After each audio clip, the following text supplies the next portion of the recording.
Deixa eu só verificar aqui um minutinho, tá bom? Bia, pode seguir, pode ficar tranquilo. Enquanto a Bia dá uma olhadinha, deixa eu só responder uma coisa que apareceu aqui. Eu me perdi nas mensagens. Achei. Shirlene, bem-vinda, viu? Queria te agradecer. Mandei para você também o certificado. Depois dá uma verificada para mim, tá? Se está ok. O pessoal já apareceu o meu som. Aí, acho que o pessoal tinha cortado aqui um pouquinho, mas já deu certinho. Sabrina, bem-vinda, viu, Sabrina? Aqui, beleza. Ok. Só um minutinho que a Bia já está retomando aí, tá bem? Ok. Posso falar a segunda palavra, amor? Ainda não? Proibida falar a segunda palavra. Pode ir, Bia? Voltando aqui. Bom, estamos diante de um enigma, né? Porque a desortografia, na verdade, quando suspeitar, ou muitas das vezes acredita-se que a criança tem esse transtorno ou distúrbio, por que esse enigma? Porque se assemelha muito àquela dificuldade no processo, né, de alfabetização. A criança pré-silábica, silábica alfabética, sonora. Logo, é possível que quem tem esse olhar direcionado venha confundir-se, né? Por quê? Porque a criança com tal distúrbio, ela tem ou melhor, dificuldades muito parecidas com crianças que têm essa dificuldade na consciência fonológica, por exemplo. Próximo slide. Obrigada. Funcionamento neuronal. Eu gosto de trazer essa questão do processo, né? Você falou assim, Bia, você falando bastante sobre o funcionamento neuronal, por quanto que é impossível, a neurociência está aí, ela não veio para substituir nenhuma outra ciência ou teoria da aprendizagem, mas veio para auxiliar, fazer com que nós entendamos essa questão do cérebro, porque o órgão que está ali numa sala de aula, ou que para ter funções sociais, é controlada por este órgão, né, magnífico, que óbvio que pode ter, sim, alterações, modificações, de acordo com o estímulo, com o ambiente. Quando eu falo ambiente, eu não estou falando só o ambiente externo, casa, eu também estou falando do ambiente intrauterino, tá? Porque é um ambiente. Então, na formação, a desortografia, ela pode ser tanto hereditário, tá? Como pode ser também, eu estou trazendo essa definição, mas lembrando que ciência é isso, há autores, pesquisadores que concordam e outros que discordam, né? Então, a gente traz aquela linha que nós buscamos, a melhor linha de pensamento, né, de autores para nos aprofundarmos. Logo, essa questão genética, tem autores que já identificaram, por exemplo, entre o cromossomo 6 e 15, verificaram que ali tem alguma mutação cromossômica relacionada a esse distúrbio. Como também tem outro autor que fala entre o cromossomo 1, 2 e 18. Então, mas não foi algo que conseguiram comprovar, né, definitivamente a relação. É óbvio que eu gosto muito da definição de casal, que esses distúrbios, eles podem estar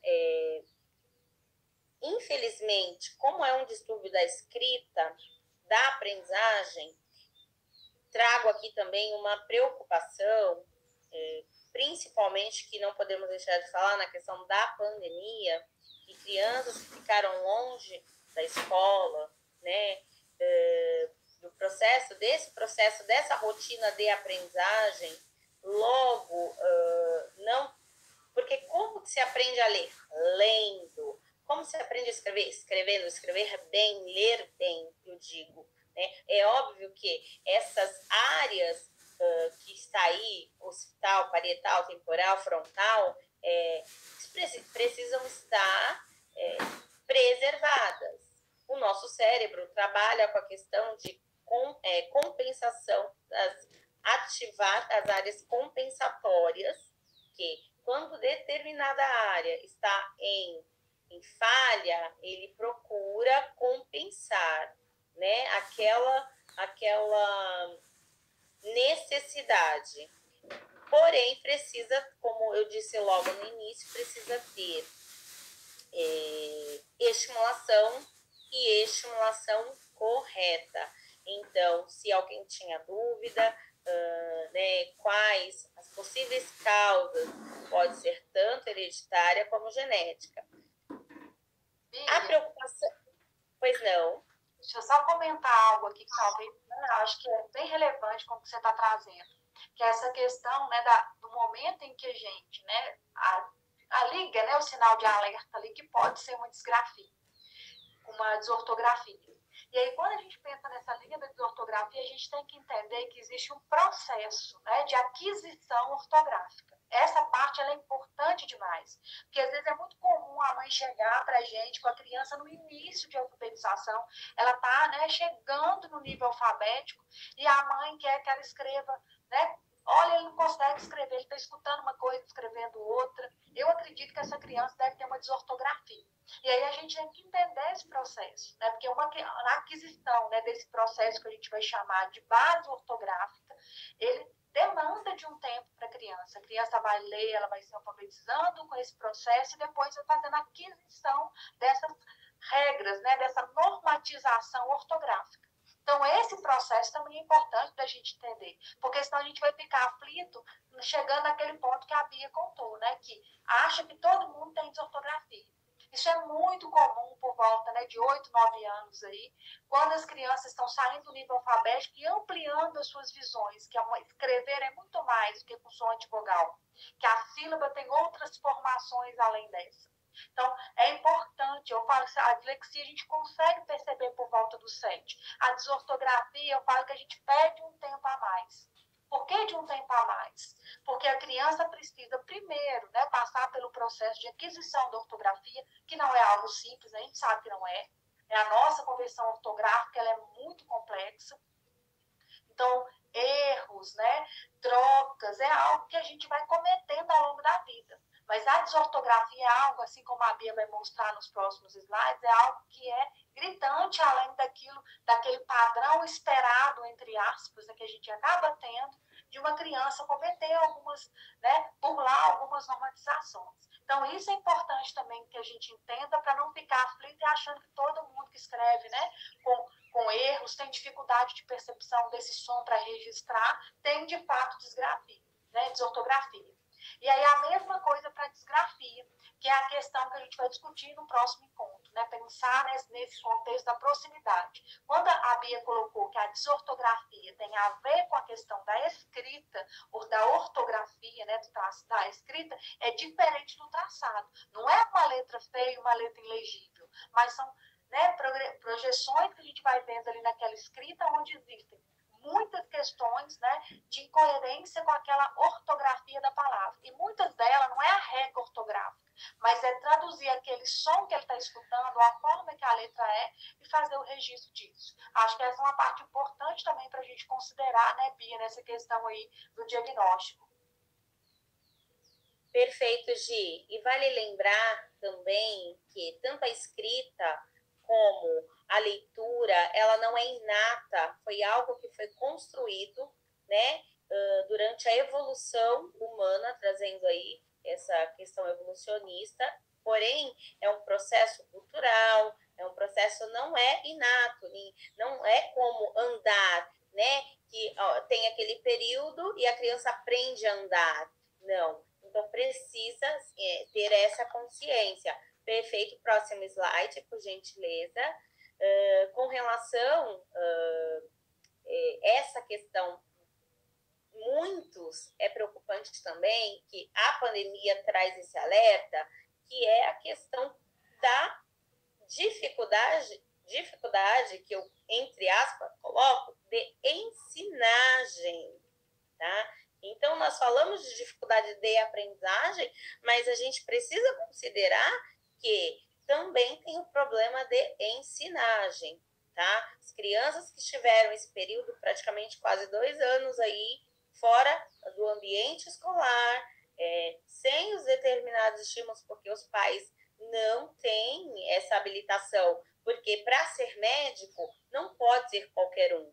Para ser um engenheiro não pode ser qualquer um. Porque ser professor, ser psicopedagogo, fonoaudiólogo, não é qualquer um. Precisa ter a especialização.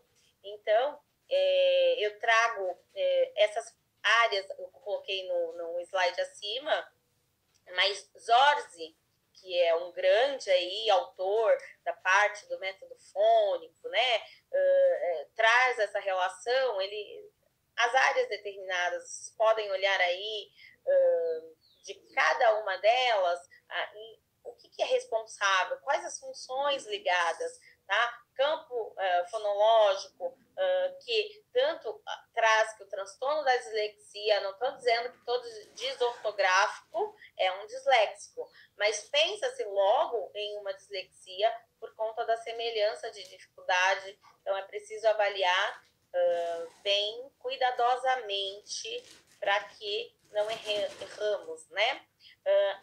Uma outra questão que eu gosto muito de frisar também é esse transtorno específico da escrita, que a habilidade que deve anteceder é a leitura, traz qual é a área que mais, assim, digamos, danificada, as áreas. A área da memória, tá? Quando eu falo memória auditiva, memória visual, visoespacial. Então, logo, essas pessoas que têm esse tipo de distúrbio, eles têm uma dificuldade na questão da memória, memorização de regras, tá? Não memoriza. Então, assim, as áreas que estão ali ligadas na memória, hipocampo, amígdala, amígdala e hipocampo nos 2 hemisférios, direito e esquerdo. Logo, essas áreas estão aonde, que eu também gosto de frisar, no sistema límbico. O sistema límbico, onde está ligado à questão dos sentimentos, emoções. Então, é importante também verificar e ter esse olhar da criança, para o adulto, esse lado também emocional, porque o emocional está diretamente ligado na aprendizagem, tá? Então, assim, não desassocia. Eu gosto muito também da Liliane Mosé, quando ela fala da questão de afetos, né? O que são afetos? Afetos é afetar-se.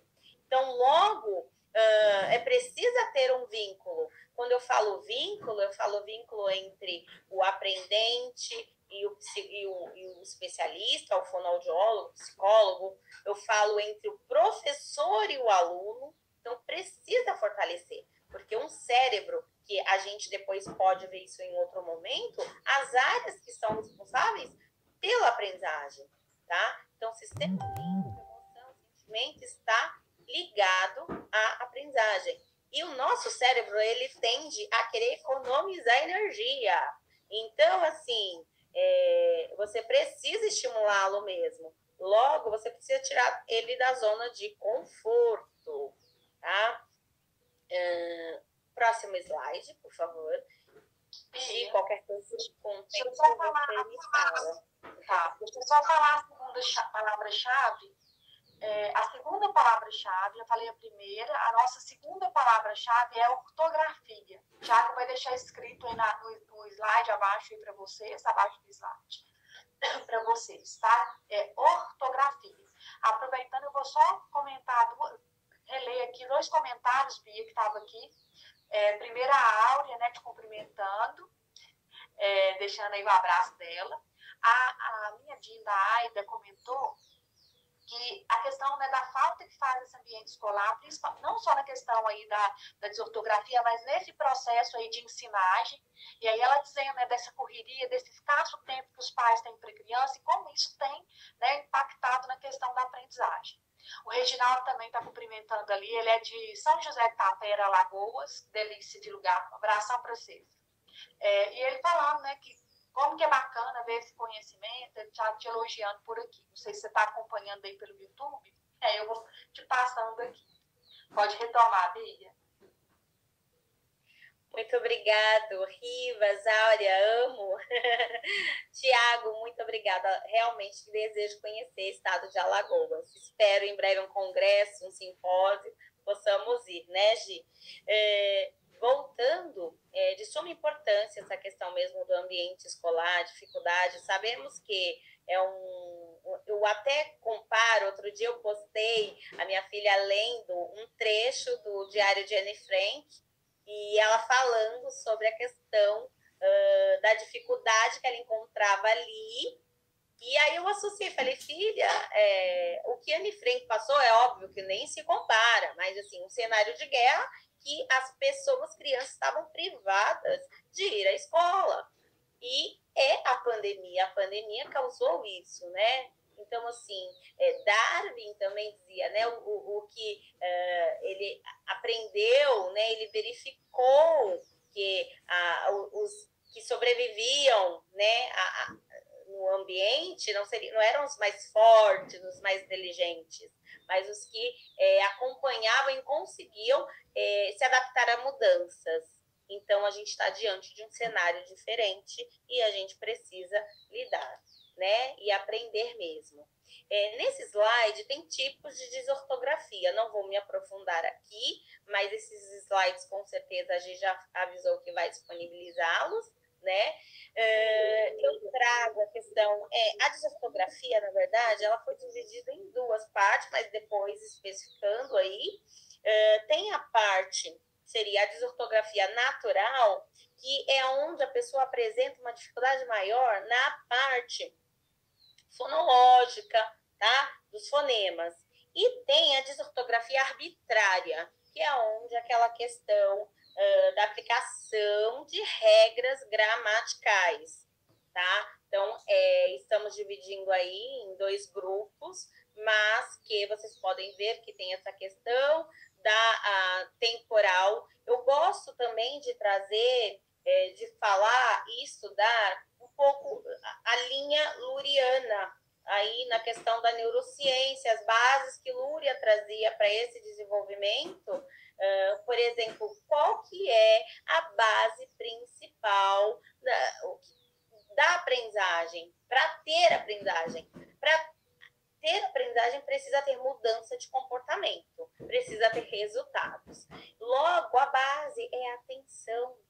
E a criança com desortografia, com alguma dificuldade neurobiológica, ela tem uma dificuldade temporal nessa questão da percepção, visoespacial, lateralidade. Então, isso traz muitas dificuldades também. É uma das características aí para esse transtorno, tá? Então, assim, a gente precisa investigar mesmo. Próximo slide, por favor. Bia, deixa eu só fazer um comentário aqui, que eu acho que levante, que você tinha falado do vínculo. Aí a Flávia comentou, ela perguntou, né, se essa falta de vínculo entre o professor e o aluno pode, né, piorar ainda mais o distúrbio. Na realidade, é o que a gente fala muito no âmbito da intervenção. Qualquer intervenção que a gente faz, né, quando tem um vínculo que não é um vínculo positivo, ele impacta nesse processo da aprendizagem. Então, não só, né, na questão dos distúrbios, mas nas dificuldades e na aquisição do conteúdo no dia a dia da nossa sala de aula. né? Já tem vários autores aí, a Bia citou alguns, né? E muitos outros que já destacam essa questão, que além da questão, né, da neurociência em si, que já diz disso, traz também essa questão, né, do afeto, da importância que isso tem para a aprendizagem, tá? Deixa eu lembrar, ver se tem mais algum aqui. O pessoal da Vitória da Conquista da Bahia, seja bem-vindo, e do Mato Grosso também, pessoal. Agora eu vou voltar aí para te deixar a Bia, porque senão eu vou ficar falando aqui te atrapalhando. Sinais, né? Vamos alguns sinais da desortografia. Troca de grafemas, olha aí, faca, né? Para vaca, chinelo, ginelo, porta, bota. Tem aí a questão de sinais de adições. A criança adiciona fonemas, grafemas, confusão silábicas, a palavra amontoada, falta de ordenação na escrita, uma tendência maior ao erro de palavras mais complexas. É interessante, se vocês observaram, que, diferente da dislexia, que já foi no vídeo que vocês podem acessar no canal e assistir o vídeo, a palestra anterior, que falou sobre esse distúrbio, diferente dela, porque mesmo que esteja com alguma letra, alguma regra gramatical errada dentro do conceito da nossa língua materna, é possível ser compreendida, né? Então, assim, é possível haver uma comunicação entre o professor conseguir verificar ali facilmente aonde o indivíduo está com dificuldades para poder aplicar, elaborar, criar atividades. Próximo slide, por favor.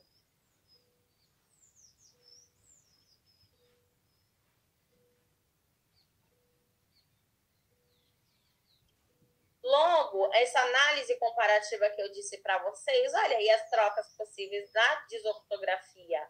Existe X pelo S, S pelo X, perdão, deixa, olha aí o CH, tá? CH novamente, acontece por acontece, preparato. Então, é algo que, diante de um ditado, de um processo de sondagem também, nós, né, na atuação clínica, nós verificamos. Em sala de aula também é possível elaborar essa sondagem, caso o professor queira. Pista fonética, né? Logo, o tratamento com fonoaudiólogo é de suma importância, porque eles trazem um comprometimento muito considerável. Nós temos aí o processamento auditivo central. Nós, psicopedagogos, neuropsicopedagogos, como temos essa observação, dentro dos nossos encaminhamentos na devolutiva, nós costumamos encaminhar aí para uma verificação desse processamento para descartar um possível DPAC, que é o distúrbio do processamento auditivo central, certo? E olha o exemplo de trocas possíveis na dislexia, né? Olha só, na legenda da coluna esquerda, a primeira palavra é vocês viram data, vela, ficou vana, tá? Dado, doou. Então, assim, fica uma coisa, fica muito mais comprometido. Vocês verem o comprometimento desse tipo de comunicação, tá? A coluna da direita, olha como ficou a palavra caçador, assaltou. Então, logo fica algo que vocês verificam que a dificuldade é muito maior e é possível diferenciar esses tipos de distúrbios. Próximo slide, por favor.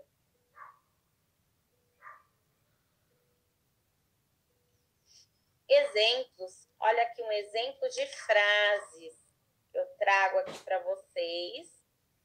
Só um momento, vou acompanhar aqui. Observem a frase: o exame final de português acontecerá na próxima sexta-feira. Olha a escrita de um disléxico, tá? Como ficou essa escrita, observem, tá? Praticamente difícil até de pronunciar, né? É algo que, se fosse um bilhete, é possível também que eu quero um alerta, o tempo, Gi, me avisa, por gentileza, quando tiver. Na verdade, olha o alerta, tá? A gente está falando de um processo, de um distúrbio para ser identificado nas séries iniciais, nas séries de alfabetização, 7 anos. E tem um detalhe que o DSM-5 traz também, que não se deve avaliar, ou melhor, diagnosticar, porque nós não damos diagnóstico, nós levantamos hipóteses para dar suporte para o fono, se for algo ligado, né, à parte fonológica, a questão do neuropediatra e tudo mais. Porém, o nosso relatório é de suma importância. O DSM-5 traz que é preciso que essas dificuldades, estes erros, eles pendurem por pelo menos 6 meses, tá? Então, essa criança, esse indivíduo, essa pessoa tem que ser observada durante este tempo. E outra coisa também, em diferentes ambientes. Olha a importância aí da avaliação de diferentes ambientes, porque a criança em casa é de uma forma, e se o problema for um vínculo emocional em sala de aula, e ela está apresentando questões ali emocionais, né, por pressão emocional, psicológica e tudo mais, por isso a importância multidisciplinar antes de fechar um diagnóstico, tá? E a escrita de uma pessoa desortográfica, logo abaixo, fica aí, tem erro, contém erro, mas é possível que a comunicação. Próximo, por favor. Ensino alfabetização, tá? Passos, né? Essa escrita no sistema alfabético precisa ter certeza de que essa criança alcançou ali o mínimo, a base, que ela reconhece para poder avaliar e intervir. A questão da consciência fonológica é de suma importância. Próximo slide. Vale lembrar que a desortografia é um transtorno, e é um transtorno quando a gente fala de disfunção neurobiológica. Também aí vem aí questões da comorbidades, tá? Então, lembrando de novo, relembrando para quem entrou agora, né, relacionado, dificilmente ela vem sozinha. Então, ela vem ligada a um outro transtorno, ao TDAH ou a dislexia também, ou algum transtorno relacionado à parte motora, à parte visual, tá? Ao processamento auditivo. Então, próximo.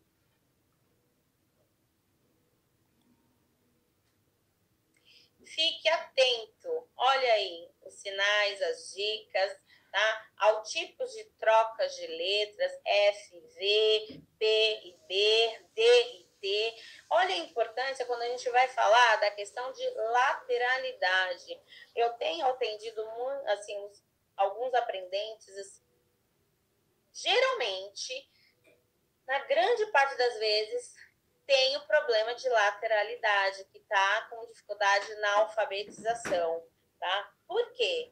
Saber para que ter a noção de direita e esquerda? Porque para diferenciar, por exemplo, para que lado você querendo de um B e de um D, por exemplo, que a gente fala barriguinha, né? Para que lado essa barriguinha está? Então, a criança, o indivíduo, memoriza. Memoriza como? Visualmente. Questão visoespacial. Quando a gente fala da memória visual, que é um campo muito grande e que dá suporte na escrita, né? Como eu vou saber lá na hora que eu vou escrever determinada palavra, se é com G, com J, com S, com V. Eles têm bastante dificuldade também na questão das palavras bilabiais, né? Então, eles têm bastante dificuldades. Problemas a fala é prejudicada, consequentemente. A gente fala que quem mal lê, mal ouve, mal vê, mal escreve, mal é compreendido. Então, outra coisa que eu trago de alerta, pessoas com dificuldades de aprendizagem, há pesquisas que comprovam isso, vocês podem depois verificar no YouTube, por exemplo, o famoso teste do marshmallow, é aquela questão de controle inibitório, né, funções executivas, flexibilidade mental, planejamento, organização. Então, pessoas com tais dificuldades tendem a ter, eu não estou dizendo, não estou afirmando que todos vão ter, mas tendem a ter depressão, tendem, inclusive, há pesquisas que comprovam determinados transtornos não diagnosticados, tratados, causam indivíduos que podem ter estar mais propício ao crime, às drogas, à depressão. Então, eu acredito que vocês que estão assistindo, pais, mães, profissionais, vocês devam conhecer alguém que, por algum motivo, não teve um sucesso acadêmico, teve um insucesso, e essas pessoas, elas são difíceis de lidar na nossa sociedade, que é exigente, que a nossa fala, mas para que escrever? Por exemplo, uma mãe outro dia falou assim, meu filho questionou, ele sabe escrever em letra bastão, mas não sabe a cursiva. Olha aí, né, a questão motora. E para que ele perguntou? Por quê? Porque nosso mundo, nossa sociedade exige essa habilidade em algum momento. Então, a gente precisa preparar. Por exemplo, a questão da baixa autoestima, que vem as questões emocionais. Essa criança vai ser um adolescente, que vai virar um adulto, que vai precisar constituir família, vai precisar entrar no mercado de trabalho. E outra coisa, né? O Prêmio Nobel já dizia aí, o Prêmio Nobel da Economia, que disse, olha só, a questão de valorizar esse processo de aprendizagem, que é uma questão socioeconômica, é uma questão do futuro dos nossos filhos, dos nossos familiares e da sociedade, tá? Tenha dificuldade para estudar, lentidão, imprecisão, e compara-se, né? Fique atento se essa criança não está se comparando com outra, ou até um coleguinha, sem menos esperar, não está fazendo determinado para não gerar futuramente bullying, né? A gente fugir disso, que a gente pode, né? É um momento também que falou-se muito nisso, né? Fala-se muito em empatia, né? Que virou, existem palavras à moda, né? E falou-se muito em empatia. Eu gosto de falar muito em equidade, né? Que a equidade é além da igualdade de direitos.